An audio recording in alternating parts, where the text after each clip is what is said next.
చంద్రబాబు నాయుడు గారిని హెచ్చరిస్తూ ఉన్నాను, మరొక్కసారి మళ్ళీ హెచ్చరిస్తూ ఉన్నాను.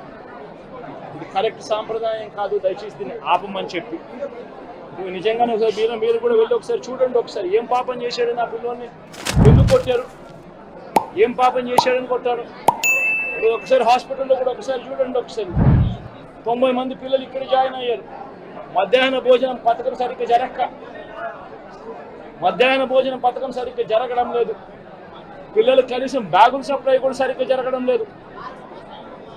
ఇచ్చేటోడు ఎవడు ఇవ్వడం లేదు సరిగ్గా ఏది వ్యవస్థ అనేది ఏది సరిగ్గా జరగడం లేదు. వ్యవస్థను గాడిలో పెట్టండి.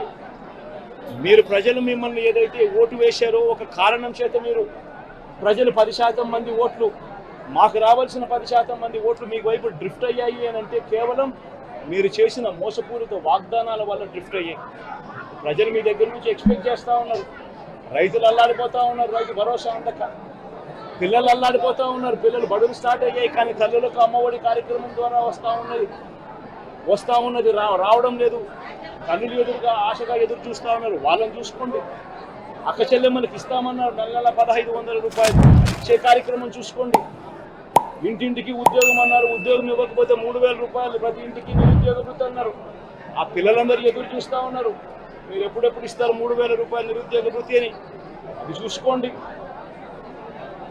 ఇటువంటి ఏవి కూడా మంచి కార్యక్రమాలు ఏవి కూడా చేయకుండా రాష్ట్ర వ్యాప్తంగా భయాందోళన మాత్రమే క్రియేట్ చేసే దుర్బుద్ధిని చేసే దుశ్చర్యను ఆపండి అని మరొకసారి హెచ్చరిస్తూ చెప్తా ఉన్నాం.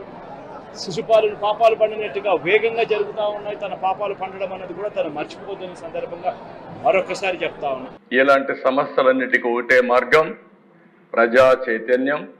ప్రజల్ని అప్రమత్తం చేయడం తప్ప వేరే మార్గం లేదు. తప్పకుండా నేను ఒకటే చెప్తున్నా, ఫేక్ రాజకీయాలు సహించాం. ఎవరి బెదిరింపులకు భయపడే పరిస్థితిలో ఈ ప్రభుత్వం లేదని మరొకసారి హెచ్చరిస్తున్నా, గట్టిగా చెప్తున్నా. లా అండ్ ఆర్డర్ పరిరక్షిస్తాం. లా అండ్ ఆర్డర్ని ఎవరు వైలేట్ చేసినా, ఎవరు వాళ్ళ చేతుల్లో తీసుకోవాలన్నా వాళ్ళందరినీ నిర్మోహమాటంగా హ్యాండిల్ చేస్తాం. మత ఘర్షణల్ని, ఫ్యాక్షన్ రాజకీయాల్ని, రౌడీల్ని, తీవ్రవాద సమస్యని పరిష్కారం చేసే చరిత్ర ఇక్కడే మాది. నేరాలు చేయాలనుకుంటే రాష్ట్రం నుంచి బయట పారిపోయే పరిస్థితి వస్తుంది తప్ప ఇక్కడుండి నేరాలు చేసి రాజకీయ ముసుగులో మీ ఇష్ట ప్రకారం ఆడాలంటే మాత్రం జరగనీయకుండా చేస్తామని చెప్పి నేను హెచ్చరిస్తున్నా. మేము నేరాలు చేయం, ఘోరాలు చేయం, కానీ మీరు చేస్తే మాత్రం సహించేది లేదని మరొకసారి హెచ్చరిస్తున్నాను.